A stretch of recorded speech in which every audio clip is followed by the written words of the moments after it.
Eric. Good morning, everybody. We are working on here we go. I found it. As always, it's Monday morning, technical difficulties. Cheers to you.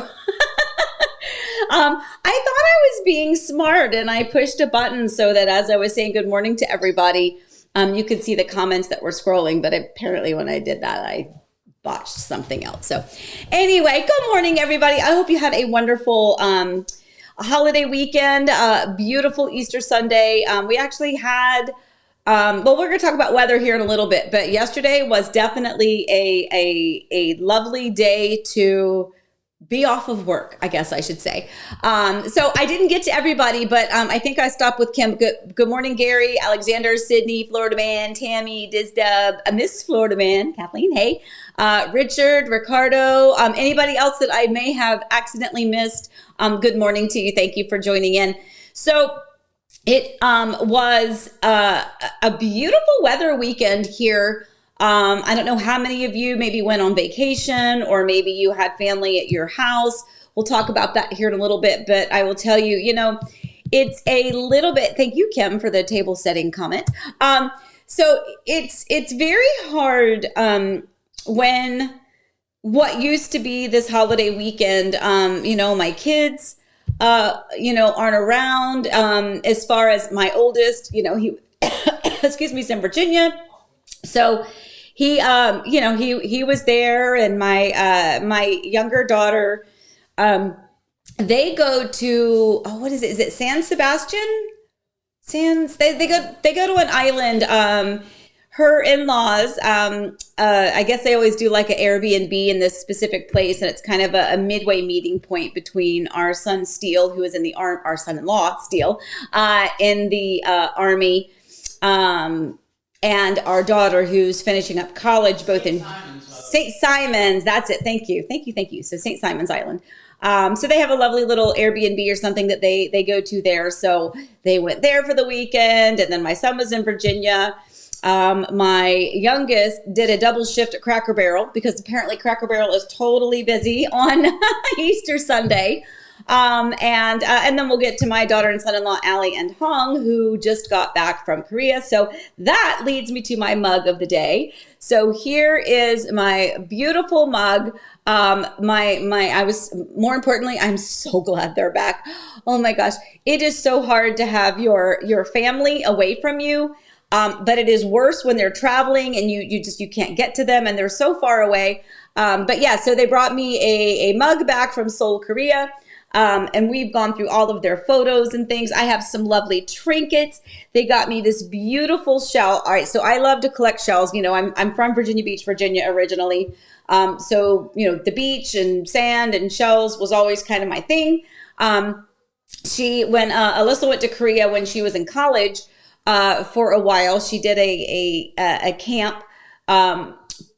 I don't want to mess it up, but she did a camp, and she was teaching a camp, and she brought me some shells back from Korea, and my son, my youngest son, when he was little, he used to bring me rocks from the playground at preschool, but now as he's older, he will bring me shells back. But this one is so beautiful. She's like, I don't know, we were just walking, and Hong saw it, and it's like perfect. There's like no little anything, and look, you can even see like the shine is so beautiful. Anyway, so they picked that up for me. Like I said, I have my mug. I have this beautiful, I don't know, it's kind of got felt on the inside, so it's this beautiful, I don't know if I want to put pens and pencils in it because I don't want to mess up the bottom of it. I might put my glasses in there. I don't know, but I'm going to do that. And then I got this lovely little trinket box. See, look at that. Isn't that beautiful? So that I don't know, maybe my rings, but then look at this. Oh my gosh. Look at this. Look at this. I am in love. I cried. Look, it's the Winnie the Pooh book, but in Korean. Oh, and look at the page I opened up to. That is just perfect. So anyway, so I got my own little treasures from their honeymoon. What are you doing, Allie and Hong? You should be enjoying yourselves. But anyway, so that really was about my mug of the day and my little show and tell for you. So here's to your morning cup of coffee. Let's join in together and let's go ahead and get to what's brewing because I actually have some appointments this morning. So I'm going to try to make this one a little bit quicker. Yes, I know I say that every week. I'm still going to try though. Okay, so here we go. What's brewing?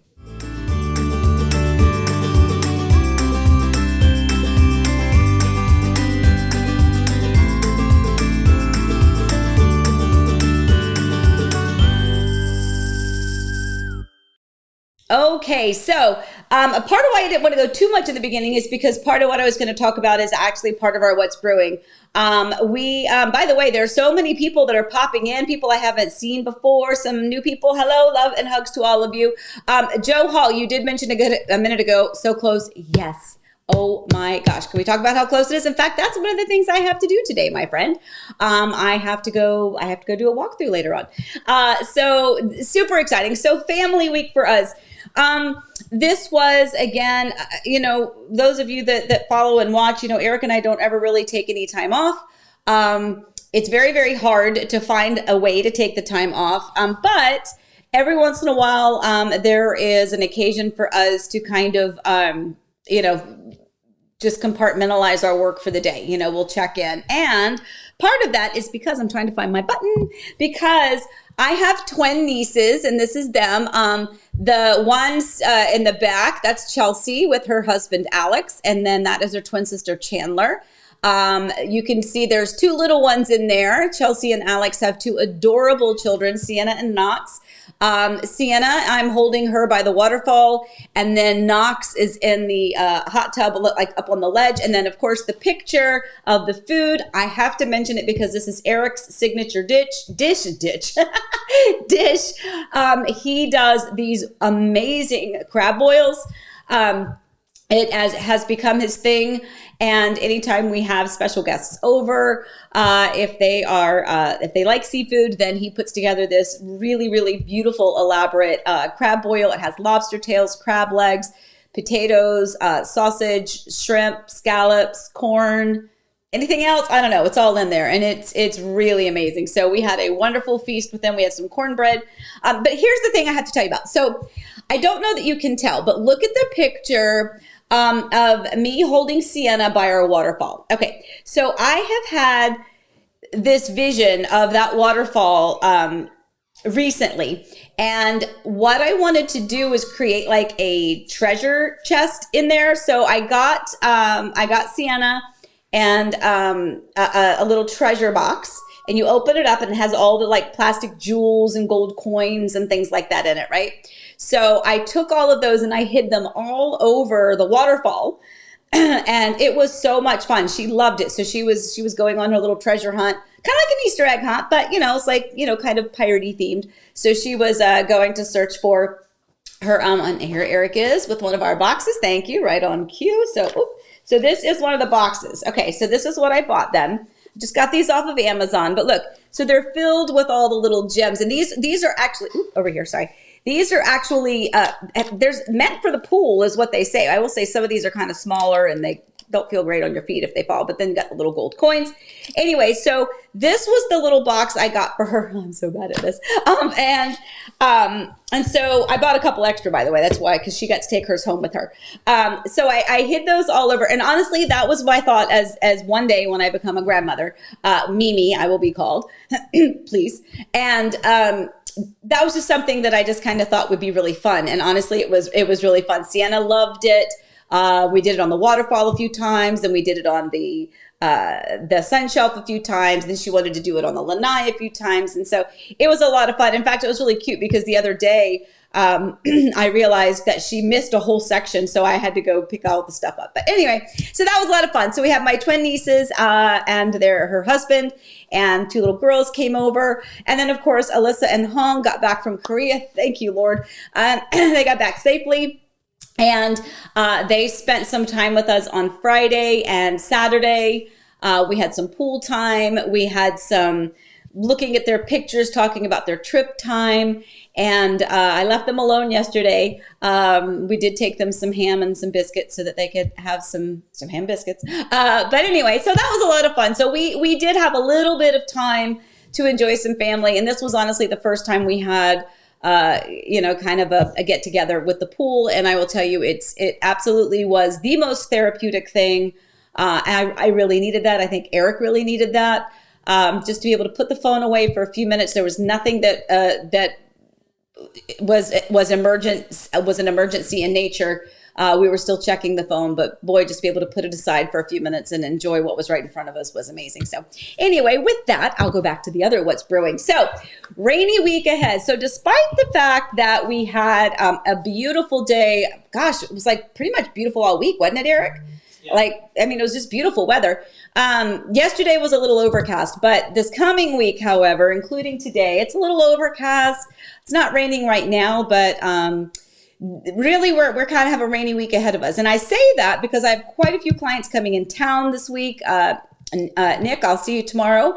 And it's just kind of important to know. So when you're out house hunting in the rain, doesn't mean anything different. You know, here in Florida, we're very, very used to, in the summertime, the daily afternoon thunderstorms.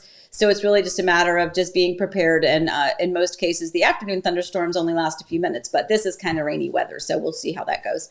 So Eric is raising his hand. He would like to speak, and I would like a sip of my coffee. Yes, dear. How's it going? Do I have to switch to your thing? Yeah, just I did. You're good. Hi.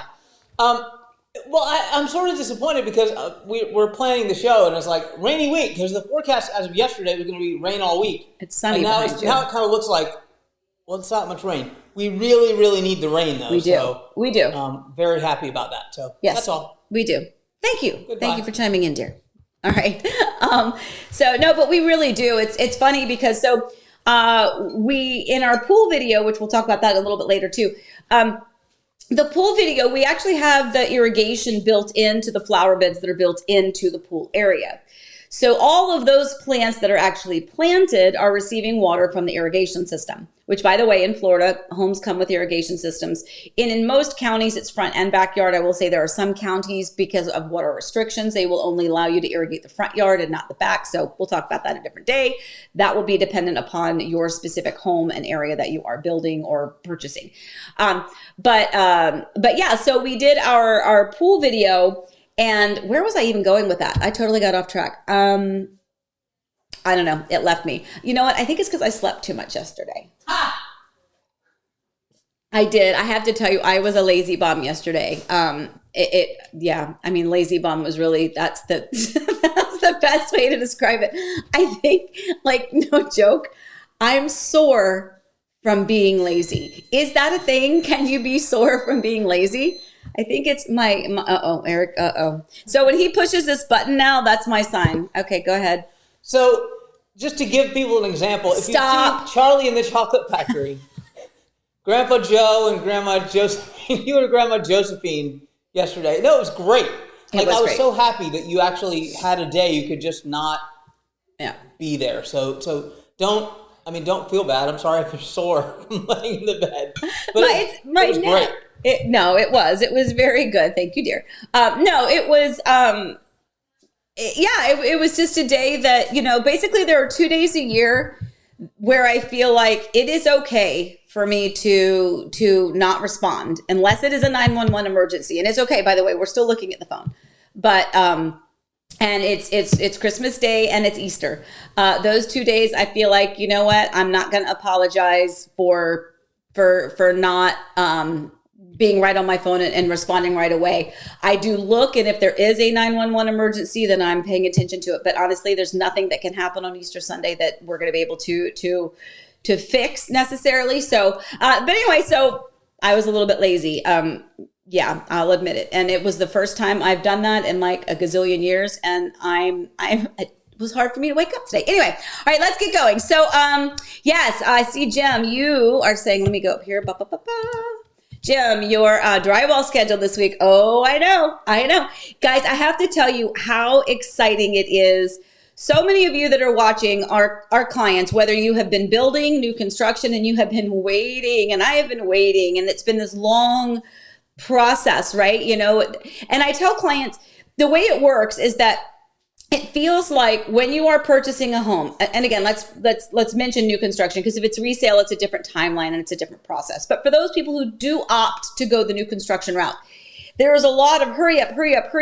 And not by me, by the way, I don't rush, but there's like a lot of hurry up, make the decisions. If you want to secure it, you have to contract and lock in and get this signed and get the earnest money deposit in and make sure we have all the information, a lot of activity in a very small period of time. And then it's like you just sit and you just like twiddle your thumbs, because then for like 3 months, nothing happens. Outwardly, right? There's a lot of things happening behind the scenes. Your home is in the permitting process with the county. But so it just feels like it takes forever. And sometimes, Jim, it takes really forever. Like there's issues with permitting. There's issues with the county. There's additional delays. They'll make up some other reason why instead of 3 months, it's 4 months or 5 months or 6 months in permitting, and it's taking forever. So to finally see the homes break ground, to see them start to go under construction and to get to the point where you're at like pre-drywall, that is like a big hallelujah moment, because that means that, you know, once you have passed that framing inspection, the electrical, the plumbing, the HVAC, the low voltage, all of that stuff, and that drywall is going up, now we really get to see the pretty part of that picture of your home coming together. So yes, Jim, I am super excited about that as well. By contrast, call up Joe's comment if you can find By contrast, call up Joe's comment. This one? No, keep going. Go up. Up, other way, Joe. Oh. Joe. That just made me laugh. No, sir, you cannot. No, well, I mean, you can, but you better not. By the way, so Joe and his beautiful wife are clients of mine, and oh my gosh, first of all, the most beautiful home. They're going to absolutely love it, but we laugh so much. Like, you may not back out of the contract. No, I'm doing your final walkthrough this afternoon at 1 o'clock. Okay. I was going to text you later. I'll just tell you now. I'm doing your final walkthrough at 1 o'clock. So at that point, I'm going to give you that thumbs up. And by the way, I believe you've already signed the documents and wired your funds. So you're in it now, bud. But as a reminder, we're friends here, so we're going to take care of you. You won't be lonely. Oh my gosh, you guys are so funny. Okay, so let me go back to our what's brewing. Our final thing is the overpricing epidemic. So let's talk a little real estate, shall we? All right. So last week we actually it wasn't even last week. It was yesterday's Sunday drive. So if you didn't watch it, go back and watch it. That might give this some context a little bit. But here's an example. How to spot overpricing. Now, first of all, let me have my disclaimer out there that this is not everywhere, not everyone, not everything. Obviously, there are some situations that might warrant something crazy like this. But look at this. A brand new construction home was closed on April 5th. No, I'm sorry. It was sold on March 29th, 2023. So a couple weeks ago, right? It sold March 29th of 2023 for $890,135. Now look at the date above, 4/5/2023. So April 5th, so a few days ago, and not only a few days ago, but less than a week from them actually closing on that home, they are now listing it at $100,000 more. Crazy. Not my listing, by the way. What you have to understand, now, by the way, is there some validity in your home if it's new construction, having essentially some immediate equity? I've got to clean my glasses. I'm like blurry. Anyway, it's absolutely possible for you to have instant equity in your new construction home. Absolutely. Especially during that crazy time. That's what a lot of people were doing, right? You would purchase your home, and by the time you closed on it, because it took so long to build it with the delayed process, the materials issues, that by the time your home was completed and you closed on it, somebody else building that exact same home in your exact same community with the exact same fit and finish could be paying substantially more for that. True. Absolutely true. However, you have to understand that your home, if you are in this situation, and we purposely did not put the address in there, if this is your home, you have to understand that your home is your best comp. Okay. So when a buyer's agent, when a buyer, when a lender, when the appraiser, when they go to look at the valuations of this, especially that appraiser, that's what they're going to look at. They're going to go, dude, like you just closed on this a few days ago at $890. Justify to me how it's worth $100,000 more. And that's where it's a little bit difficult for you to actually justify that type of pricing. And now, is that true in every case? Maybe not, but that is a pretty ridiculous overpricing, and it's pretty blatant. There is a home here in our own community. There is a townhome in this community. Townhomes of the same floor plan, same size, comparable fit and finish, selling for like 460, 470. Yeah, Eric?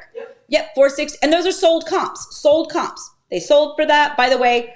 Or did you hear me, by the way? A townhouse, 460, 470. So already, what? Okay. But there is another one that is on the market at 500. So how can you justify the 500 mark when the comps are supporting a 460, 470? Now and by the way, this is what I do in my brain all the time. This is why it is no fun to be me. So as soon as I spit something out, I am immediately like I should have been in debate when I was in high school, because I then do the counterpoint in my brain. Well, yeah, the buyer is going to think, well, I want to price it higher, or the list agent, I want to price it higher because we know someone's going to come in lower, and that gives us some room. Yes, but if the buyer's agent is doing their job, they're going to realize that you've priced it so far over where it's valued that it's not even within the realm of a conversation to submit an offer. It's kind of an unrealistic listing price. So yes, by the way, remember, it behooves all of us to sell your home. So if you're the listing agent, you want to sell it high, but if you're a buyer agent, you want them to make sure. Yes, Eric, came over and click the button. Hey, come on. No, it's okay. I don't want to lose my train of thought. Anyway, we want it to sell for what it is going to appraise for, or at least understand what that pricing looks like. Okay, Eric wants me to go to him. I put my glasses on. Well, you don't have to. Well, of course I do. Here you are. There you are, babe. So here, I know you've kind of talked about the appraisal part of that. But the thing I wanted to touch on is, people say, well, prices are going down. Well, here, they're not really going down. What's happening is prices are going down from the overpricing. There's another home in this community that was listed at $630,000 for a floor plan that has been selling for $599. Like the last 3 sales were $599. Mm-hmm. So what's that floor plan worth?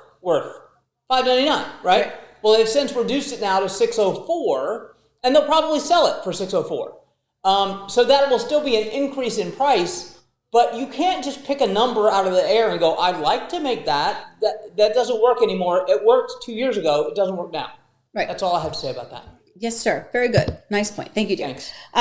So the other thing too, though, is it's just, how do I say this nicely? Don't say it nicely. Say it. No, I don't want to. I know, because I feel like last week I was on like a rant. I don't know what was going on with me. No, I think it's just important. First of all, to advise your clients, whether they're buyers or sellers. And by the way, we do the same thing for both. If we are the listing agent of a property, we provide them with the home pulse, where we feel like those comps are going to show you what the value is of your home based on the actual comps within the community. We do a deeper dive than most. It's not a click of a button that a lot of realtors do. It's a much, much deeper dive. And we do the same thing then for our buyer. So if our buyer is looking to purchase a home and it's not my listing, or even if it is, we show them then how we get to this point, and how we get to that price. I have Tammy, I think you were on here a minute ago. There's a beautiful home that Tammy was interested in. By the way, Tammy, I want to kind of reference back to your last text message to me. So this home is listed, I don't know, like 1.345 or something like that. And we did the comps on it ourselves because it was a home that she was interested in potentially. But we wanted to see kind of what did that pricing look like. Well, in our opinion, it was priced a little bit higher. Ours was a little over the 1.2 mark, I believe, based on what we felt like it would potentially be worth. And they did have, apparently, the listing agent said there were offers on it. By the way, Tammy, kind of as a counterpoint to yours, I feel like if anyone had given an offer over asking, they would have accepted it. So the fact that they hadn't accepted anything yet, I think from our perspective means that maybe people were coming in more along with the lines where we are. But anyway, that's another point. So, but yeah, so it's just really important to make sure that the pricing, both ways, whether you're the buyer or the seller, that you have a realistic price. And yes, I totally get it. I understand. I'm not new to this, right? Of course, the buyer's mentality or the seller's mentality is that they want to price it higher to allow them room for a low offer, which is really going to get them exactly what they wanted to begin with. Duh. We all know that. We know that's what you're doing. That doesn't matter. I literally had a person once, one of my listings, been several years ago. She scrolled through her phone and told me all of her debt that she had, and therefore the home needed to be priced at this amount so that she could pay off all her debt. Yes, I understand that is definitely what people are trying to do in many, many cases, but that's not how you value a home. And so you just have to make sure you know what you're doing, both buying and selling. So anyway, so with that, yes, I agree with Eric. I think we are still dealing with some sellers and realtors, and I'm not going to say it's the realtor because sometimes the realtors are beholden to what their seller wants. And then sometimes it is the realtor that they just don't have any concept, and they don't do the deeper dive, and they don't really know the area. So that can definitely affect things. So anyway, Eric, did you want to say something else, babe? No, you got lots of good questions. So. Yeah, I know I am. I'm getting ready to go to those. I see them popping up over here. So let me do that real fast. Let's see if we've got any questions here. Okay.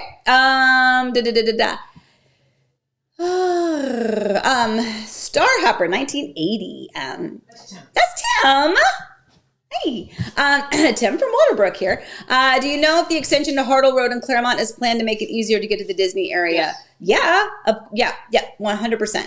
That should. Do we have a completion date for that? I don't think we do yet. No, do we? Some of it depends on some of the McKinnon Grove stuff that's going on. So. There's not a date. Yeah, no date. But yeah, I pretty much all of those connectors are going to help. And especially with Waterbrook, since you're not on 27, where Schofield and Sawgrass Bay Boulevard are that are connecting, we have to find the other ways for you to connect. So yeah, I definitely think that's going to make a big difference for you. Joe, back to your question. Again, the answer is no. Rob, Disney situation. Eric, you want to chime in on any of that? Hold on. Eric likes to chime in on that. He's very passionate about this. Okay. Well, I'm passionate about it, except that I'm going to say,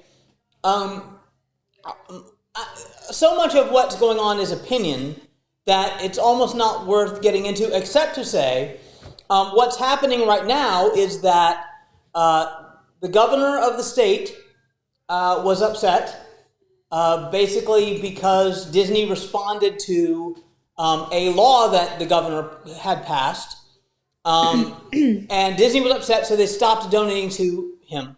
They said, we're not going to donate to his campaigns anymore.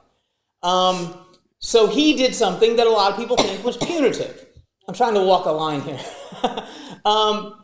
And so the Reedy Creek District is basically a special operating district that the state, concocted a long time ago to have Disney control a lot of their own stuff. And so the governor basically said, I'm going to take that away. And he appointed some appointees to their board that were political allies of his. Well, what Disney did is before that thing took over, Disney pulled the old switcheroo on him and basically took away all of the authority that committee had. So now the governor's upset, and he has promised retribution. Well, as a taxpayer in Orange County, Florida, not super happy, because basically what all this argument is about is, well, I'll show you, Disney, the state will take control. And what ultimately could end up happening is we end up paying more taxes that Disney was paying themselves, and we have more authority. But right now, essentially, we're sort of where we were before, which is Disney still has control of the things they have control of, except for some of the roads that go through there. That was a long way to say nobody knows what's happening. Thank you. Eric Kidwell, live from the kitchen. Oh my gosh. All right. Thank you, dear. Lillian, our 2-year contract for our new home build is ending soon, but the home will not be completed in time. Is this easy to get the earnest money deposit back? Will the builder likely stall or protest? Okay. So contractually, the builder does have, by the way, the thing fell down behind me, so I'm a little bit glowy, but that's okay. So I'll lean forward a little bit. That might be too close. So the 2-year contract is what is built into your contract. And by the way, in Florida, our contracts are standard, meaning that the legalese of all of these new construction purchase agreements are going to read the same way. And so, yes, the builder technically has 2 years to build your home. However, and by the way, this is so weird because that is usually the piece of the contract that people freak out about. They're like, what? 2 years? Well, obviously the builder doesn't want to take 2 years to build it. They want to get it done and off the books and into you go into the home. It's your home. But there are situations like we are dealing with now, and we have been over the past few years when it comes to the building material issues and delays and trade issues. We're short on trades.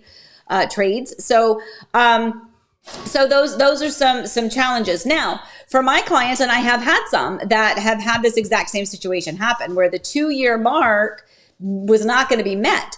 And therefore, the builder sent them an addendum to the contract, and they did have legally, they were able to back out of the contract, receive their earnest money deposit if they wanted to end it, or they signed the addendum stating that they understood that it was going to take longer than 2 years. And because of that, the builder gave them an additional closing cost incentive. So in other words, the builder's like, look, we're really sorry. We understand that this is taking longer than it's expected. It's certainly longer than the legal contract, is stating. So, and as a concession, we're going to give you a little bit more towards closing costs. Maybe to buy down the rate or something like that. Because keep in mind, if it's taking 2 years, do you remember what the interest rates were before? So this is where those problems lie. So yeah, I would say that, you certainly have to take it up, with the realtor, with the builder to find out kind of where, what your options are. If you want to cancel that contract, in my opinion, based on my experiences with the other ones that have done that, if you have not already signed an addendum stating that you understand it will take more than 2 years and that you're okay with that, then you are within your contractual rights to cancel that contract and receive your earnest money deposit back. But you need to make sure you double check. Okay. All right. One more question, then we're going to do some of our other fun stuff. So Susie Q, if you decide to do a this is so cute. Decide to do a pre-drywall inspection and your inspector finds some issues, will the builder address and correct? Just thinking ahead, wink. Yes, I know. I totally know what you're saying. So, I feel like I want to do an entire segment on inspections at some point in time. Keeping in mind, I am not a licensed inspector. I just can tell you kind of where things, like kind of what we're going to get. So first of all, it always depends on the builder. And first of all, yes, to answer your question in a short term, yes. If you have a outside third party pre-drywall inspection done, and there are issues that inspector finds, you can present them to the builder, and then they will address them if they are in the realm of structurally by code issues that need to be addressed. By the way, those same structural issues by code should have been found by the county inspectors. And I know a lot of people have different feelings on that. Some people are like, oh, the inspectors are lazy, they don't really care. And then others are like, oh my gosh. Well, I would tell you, those inspectors are signing their names on these things. So I never, ever, ever feel like they're just blatantly not paying attention. Like I've said before, there are inspectors who will fail your home if your papers are not in the right order in your inspection box in the front of your home. So I think it's pretty certain that they're going to be looking with a meticulous eye. So anyway, so yeah, if you ever do decide to have any type of an outside third party inspection done, that has to be communicated as soon as you've made that decision, immediately with your realtor, your builder representative, and the builder, because the builder requires specific documentation for like licensing, bonding, insurance, all that stuff. So it has to be coordinated through them. They're going to send you the documents that you're going to need to have your inspector fill out. The inspectors already know this. They've already got that stuff. It's easy to do. They just send you whatever paperwork they need to. And then it needs to be coordinated, meaning scheduled with your actual on-site builder. You just have to make sure that they know when you're coming and that they actually approve that they can come at that time. It does nobody any good. Nobody any good? That's a double negative. It doesn't do you any good to have an inspector show up to inspect things that aren't completed, because that's wasting time and money, because the builder already knows that part isn't completed yet. So to really maximize it, you need to coordinate that with the builder to make sure that you are there. I have had clients do it both ways. Yes, they have the inspections done. No, they don't have the inspections done. I did not have it for my first home. I did have it for this home. Honestly, I felt my pre-drywall to me, it was a waste. What was much better for me was to have my inspection done, which I did after I've lived in the home for 10, 11 months, do that inspection. But it is absolutely a personal preference. And I have had people do them at every stage, at foundation, at pre-drywall, pre-closing, and at 1 year. Hey, it's a lot of money you're spending on the home. So just let me know if that's something you decide to do, and we'll get that coordinated. Rob, I believe you are talking about the crazy overpricing epidemic. Yeah.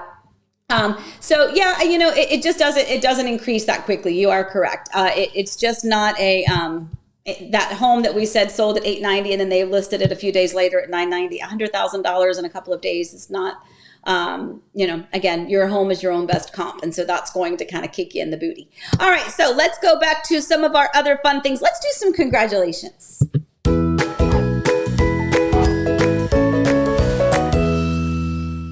Okay. All right. So before I get to these other ones, Jessica Easley, we have walkthrough on Friday. Oh my gosh, is it happening? It is finally happening. So let's talk about that 2-year mark, shall we, Jessica? We have, and by the way, and your neighbor Sue is right around the corner from you. Both of you contracted about the same time. Neither of you, you're like right neck and neck. So how exciting is that? So yes, that really does. So Jessica, again, we're talking about purchasing in communities where they're pre-selling and it's just crazy. And then it takes longer than 2 years or right at that 2-year mark. It's a little bit cuckoo and crazy, but yes, making major progress there. So we will be there. All right. So Ryan and Sharon, so they are actually doing their new homeowner orientation this morning. Closing is next week. So yay, they built a townhome out in Story Grove. Viviana and Nick are the sellers of one of the, we actually ended up deciding to rent it, but the renter actually does want to potentially purchase the home in just a few months once they relocate here and the wife gets a job. So congratulations to them. And then, of course, Penny and Maggie, which are our dogs, because this morning, a lot of the clunking around that you may have heard was the company. I think Eric went out to get a picture. I don't know. We now have a doggy door out on the lanai so we can stop walking the dogs all the way out there each and every time. He can't quite get the camera there. That's okay. We'll show you next week. But yeah, so again, as long as it took us to get the actual screened enclosure, it took us a long time to get the daggone doggy door installed. But so now we have to retrain the dogs to use that. So anyway, so that's all exciting news over there. So that's just a few of the congratulations. By the way, there a lot of congratulations are going to be coming up, because I think like April 28th, which I believe is a Friday, so it's the last Friday of the month, there are going to be a tremendous number of closings. I think I have 4 scheduled that same exact day, just because a lot of things have been pushed. But it's that season, right? It's like a lot of these people that purchased, it's kind of like that time to get in. They want to close here the end of, April, May, so they can get acclimated and prepped and ready over the summer. So lots of congratulations going to be coming up here pretty soon as well. All right, so let's move on to something else fun, shall we? Let's do the Zillow. Do we have a Zillow home? Yeah. Okay, we'll do Zillow.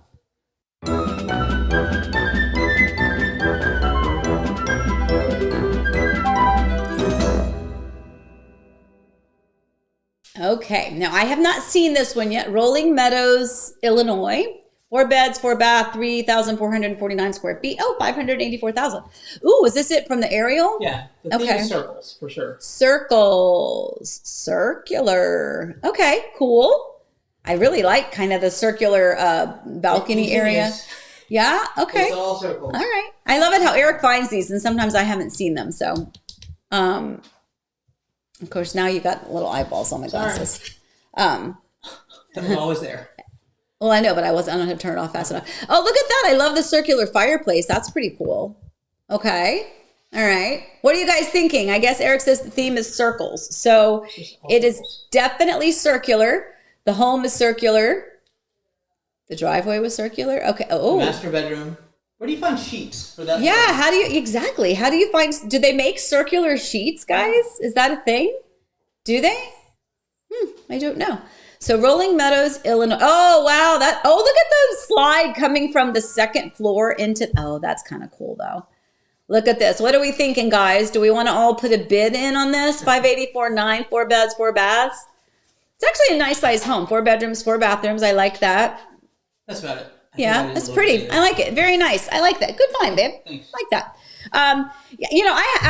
I love kind of seeing the homes from different parts across the country, or, out in other countries as well. I think it's really, really, really cool just to kind of see the architecture, So I actually had some clients that were in, I guess it was earlier last week. One of the hard things for them to adjust to, other than, and this is important, other than lot size, which we've already established is a hard thing for people to get accustomed to, depending on where you live. You might live in a city where you don't have a yard at all. So coming here and having, a 50-foot by 120-foot home site might be big to you. But in most cases, people coming from other parts of the country are coming from acreage, and they're seeing, oh my gosh, like, what is this thing with having a neighbor on your right and your left and somebody behind you? So that's a hard thing to get accustomed to. But the other thing that people have a hard time getting accustomed to is the architectural style, right? Is the exterior elevations of some of these homes. And there's a beautiful home, and they loved everything about it, but they didn't like the exterior elevation. And it wasn't something that we could change. It was new construction, but it was already, being built. And that's not something that you can change. And so it's kind of hard, right? It's kind of hard to see what kind of elevations that we have. Now, I will tell you, like a lot of builders, we have, prairie or craftsman, modern, Tuscan, coastal. There's all sorts of different elevations. And when you look at the builders, and when we say elevation, and again, I feel like it's a different word for what you might be thinking it's describing. But if you take a look at a floor plan, and it gives you, 4, 5, 6 different pictures of the way the front of it can look, that is your exterior elevation. And again, sometimes there's a modern one, and so the roof line is different, or sometimes it's more craftsman, and so it's got more shingles and more peaks and gables. Those are the types of things that we're referencing. So anyway, so it can be a hard thing to get adjusted to as well. When my son moved to Texas, honestly, I was like, ew, like I had no longer, like it wasn't, they were like tall and skinny, and but when he built his home, they went ahead and fenced in his backyard. Like all the homes in that particular community had pre-fenced in backyard, so that was a huge perk.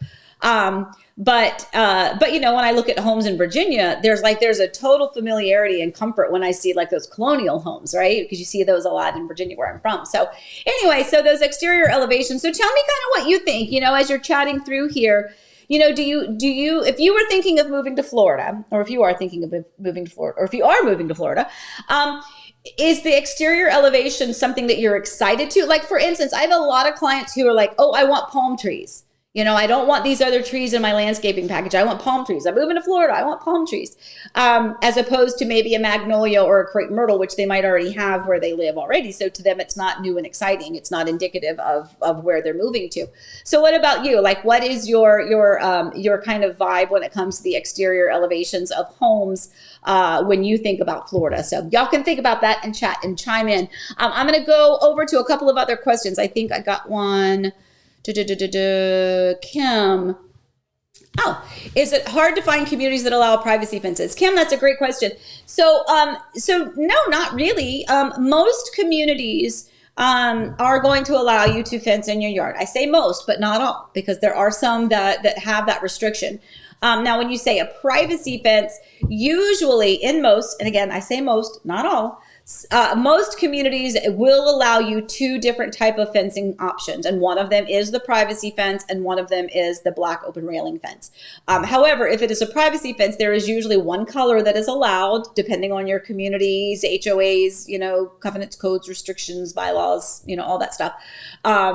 But there are a couple of communities where you can't do privacy. You can only do the black open one. So when we talk about that, remind me. We'll make sure that that's something that we pay attention to. L. Roberts, next week, can we see some visual examples of different lot widths, 40, 50, and 60? Sure. Yeah, and I can tell you real quick too, just as an example, a 40-foot home site is it's always going to be, I say always, 99.9% of the time, it's going to be what we call those rear entry garage style homes, which is a bungalow, because it's narrow. It's a very narrow home site. So it's going to be something that looks like, it's going to look like this, right? So these types of homes where you, and by the way, that's my listing, and it is beautiful, by the way. This is still on the market. We had we had a big open house last weekend, and a lot of good foot traffic in it. But that one is still available. But that gives you an example of a 40-foot wide home site. And a 50 is just a typical home site, and then 60 is a little bit more like spacious, so to speak. But yeah, we'll see if we can put together some for you. That's a good question. Ben, referencing new construction corner lots. What do you typically see on a corner lot properties that you wouldn't on other lots? Fences, landscaping, etc. Very good question. It's almost like you know what you want me to say. So very good question. So first of all, any home site that is on a corner home site, I happen to be partial to them. I think it's because I grew up on a corner home site when I was in Virginia. So I always felt like that just feels more natural to me. It feels more like I'm at home. But that's just a me thing. When it comes to new construction, first of all, there is going to be an additional lot premium on a corner home site because you do only have that one neighbor. So go ahead and understand that when considering a corner home site, there's going to be a little bit higher lot premium on that home site for that reason. Sometimes that home site is going to be a little bit wider. It might give you a little bit more side yard. And I know I've said this before, but when my daughter purchased their first home, which was a bungalow, a rear entry garage style home, we picked a corner home site. And then before we permitted it, we actually requested that it be placed as far to the left of the home site as the county setbacks would allow, to allow them a little bit more side yard. So that gave them the opportunity to have that. But as far as fencing, so this is going to vary, again, community to community. However, in most cases, you should be able to do both fences, okay, either or.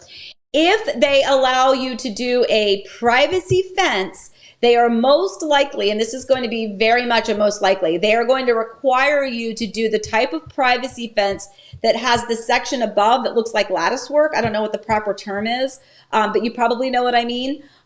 So it's a privacy fence up to about, I don't know, let's just say 5 feet. And then there's going to be like another foot and a half, 2 feet, I guess. Is that about right? Of like the open lattice work. And I think that's just because they again, the communities, that's a very, very normal kind of restriction. But at any rate, hopefully that helps. And as far as the landscaping, so here's something interesting. There are some builders, Mattamy is one of them, and I love this about Mattamy Homes. If you happen to purchase a home on a corner home site, they wrap the exterior elevation along the side of that home, which is beautiful. And that's what my daughter and son-in-law, their first home was a Mattamy home, and the same one I'm referencing. So instead of just having the pretty exterior elevation on the front, they wrap that along the side, and it's beautiful. So that does change the exterior aesthetic of your home if it's on a corner home site. They were allowed to fence it in. And the landscaping, they don't really give you more landscaping if you're on a corner home site, but it does allow you the opportunity to have more landscaping. So hopefully I answered that. Eric, you want me to do something? Oh, okay. Lois, are most new builds in Orlando gated communities like Southwest Florida with all the amenities? So, no, I mean, there are a lot of gated communities, but it really does depend on where in Orlando you are referencing. For instance, in the Horizon West area and Winter Garden, none of these communities are allowed to be gated. And that is by design of Horizon West. So that was already in the footprint of this area before it started booming like it is. So, but there are other gated communities that are nestled around in Winter Garden, just not part of the Horizon West area. There are communities in Claremont that are beautiful communities with wonderful amenities with no gate. And then there are some communities with small amenities that are gated. So it really is, it's going to be kind of a toss up. But there is no real rhyme or reason. It's not like one area has to be gated and the other does not. I will tell you all the 55 plus communities are gated, but when it comes to just typical new construction, it is definitely not an all or nothing. It is very much a mix of them. So, Joe Hall, what did you say here? I wanted a house style like Kenny Chesney's song, room for a boat, a pool and sunsets and a cold beer. Aw, you're going to make me cry. Yep. You know what? You got it, my friend. By the way, I don't know. It's okay if I say Joe bought my blue heaven. So let's just go ahead and say it. That is the most beautiful home, and we're super, super excited about that. So anyway, I'm going to cry a little bit. So let me put that away so I can stop crying. Okay, let me move on to something else. What else do we want to do? You can do what I'm watching, or you can do the videos. Let's do the market real fast. Want to do that? Oh, yeah. Let's do the market real fast.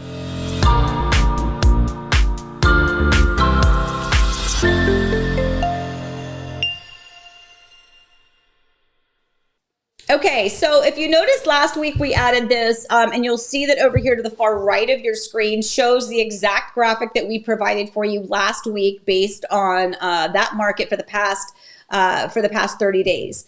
So this week, obviously, we're only a week later, but you can see there are some differences here. A lot of similarities as well. The main thing that we like to look at is the absorption rate, which is the very, very bottom. We talked about that a little bit last week, so we won't go back into that again. But, last week it was 33 days. Today it's 32 days.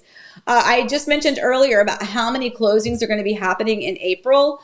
And so if you look at the number of pending, 120 pending last week, 68 pending this week, you're going to see a lot of closings happening, and these numbers are going to change. But what is interesting too is it was 149 active last week and 158 active this week.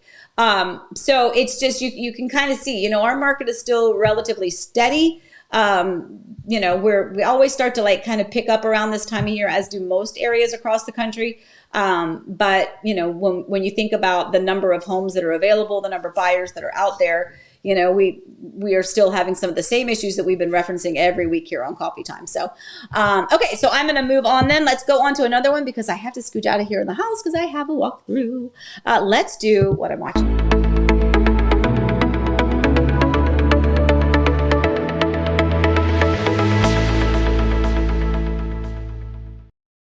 Okay, so Eric and I have watched this. There's just a new season out. So season 6 is out. And if you haven't watched this is just a really fun, feel good type of a TV show. Phil actually was, I believe, Eric will correct me if I'm wrong, he was the head producer of the TV show Everybody Loves Raymond. Everybody Loves Raymond is, it's now they run it on, was it TBS or TV Land or something. It's on all the time. I watch it every night. Eric and I watched that show when it was on.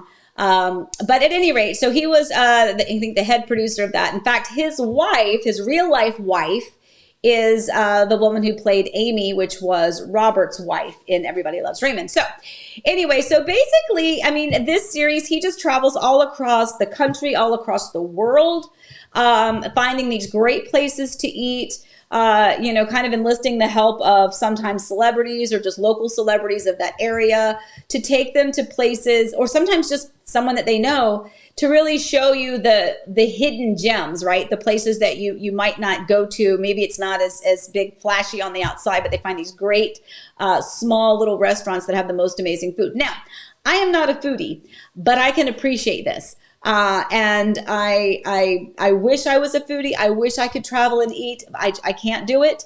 But I love this show because he is so stinking cute. And once you've watched a few episodes, you totally know his expressions and how excited he gets over the just bountiful flavor that he gets to experience, all across the world. So actually just kind of as a lovely tie-in to Alyssa and Hong coming back from Korea. When they were here the other night, we went ahead a few episodes and we found the episode of where he was in Seoul, Korea. So that was kind of fun because we're like, oh, did you go there? Did you eat that? Oh, we walked there. So that was kind of fun. So anyway, so this is a fun, lighthearted.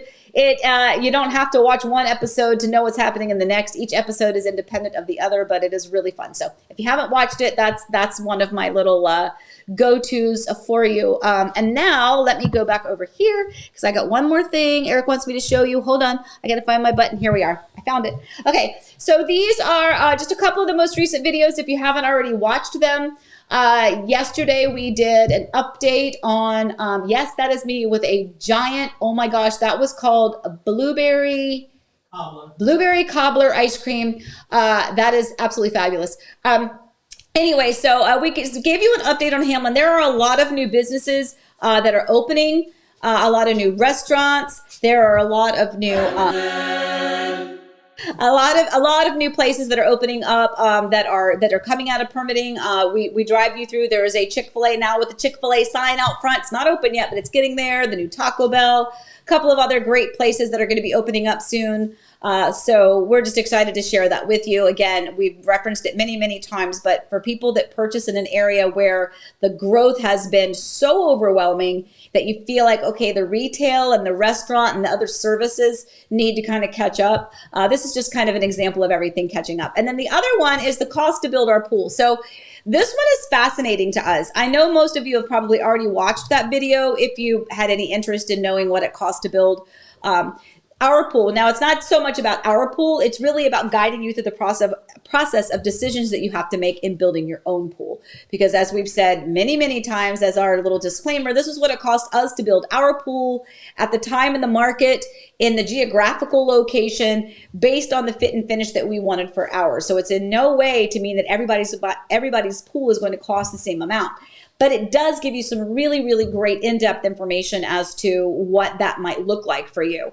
And just breaking news, I thought I put the camera outside. Oh, so Eric just put okay, our cushions are all lopsided, but that's okay. I'm so sorry, they're lopsided. Anyway, so there's our pool at the moment. That's a live shot, friends. So again, that's just, I think, a helpful video to kind of know, what are some of the things that you have to consider when you are purchasing or building a pool. And what I think is really fascinating to us is that unlike these videos, right? These videos are, I feel like it's just us. It's our little community here. My clients, the people that watch my regular YouTube videos of the home tours or the Sunday drives, I feel like, again, that's kind of our little community. It's our little network. It's my clients. It's future clients. It's whomever. But this pool video, it's like all over the place because it's more general in its appeal. You can live anywhere and be interested in what does it cost to build a pool. If you're not really interested in living in, thank you, dear. If you're not interested in moving to Florida or into this area, you're probably not watching my video. So, so that's totally cool.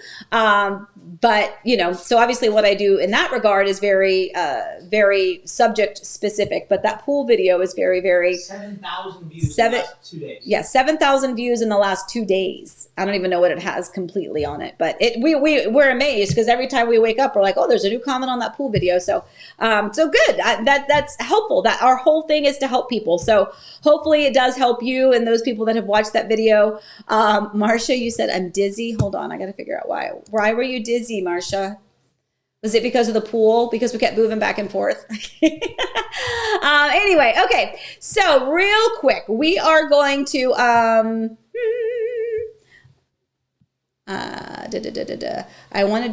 saw a question. I'm just trying to find it real fast. I can't find it, but if I do what? What are you trying to find? Nothing. I'm just looking for something, but that's okay. We're all good. Oh, here we go. Here it was. Hi, do you think buying into Ashton Woods Community Innovation versus Mineola, the Duval model has almost $2,000 price difference? Which would you do? Well, I cannot technically steer you to or from any builder, any floor plan, any community, any area. And I would have to say the same thing to you that I would say to anyone else, which is it has to be what feels right to you. Obviously, you're talking two different areas. So if you like the Ovation area in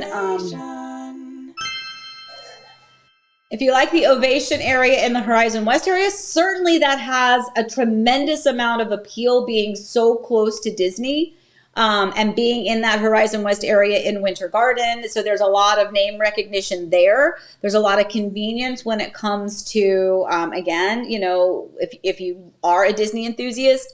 But that's not for everybody. Some people are like, yeah, but I like being out in Mineola where I feel like I'm just enough disconnected that, that I can still get to the parks if I want to. I'm in a nice area. It's also growing and it's thriving. So the honest to goodness truth, my friend, is that you just have to pick the one that is, is better for you. I do tell people, and it's not even me. It's the phrase location, location, location. Yeah, it's $200,000 difference. And why is that? It's because, one area hasn't grown and thrived yet. It doesn't have the recognition. whereas, Horizon West, the Ovation area does. You can't really compare the two locations in that regard, but you can compare them as to how they make you feel for your quality of life. So hopefully that helped a little bit, because again, I can't tell you which one I would do, because I'm not buying it. Anyway, so all right, guys, I have got to scoot. It is right 10 o'clock on the dot. I don't think, Eric, did I miss anything?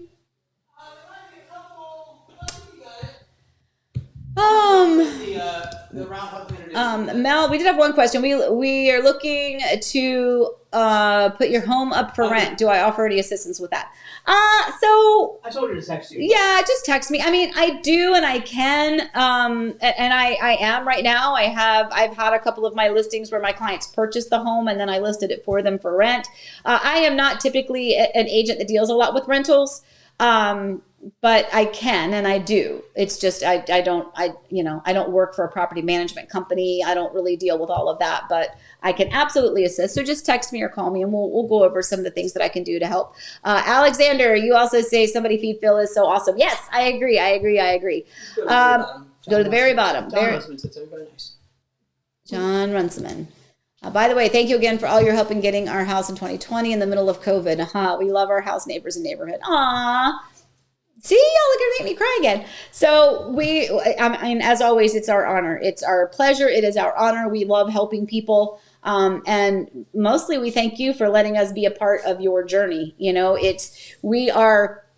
do not forget that in the grand scheme of life, purchasing a home and moving, whether you are totally transplanting you, yourself, your family, children, parents, you as a single person, that relocating your life, purchasing something that is that expensive, probably the largest purchase you'll make in your lifetime, to choose somebody to help you through that process, whether it is a tremendous amount of guidance and a really, really, really long time, or whether it's something that happens a little bit faster.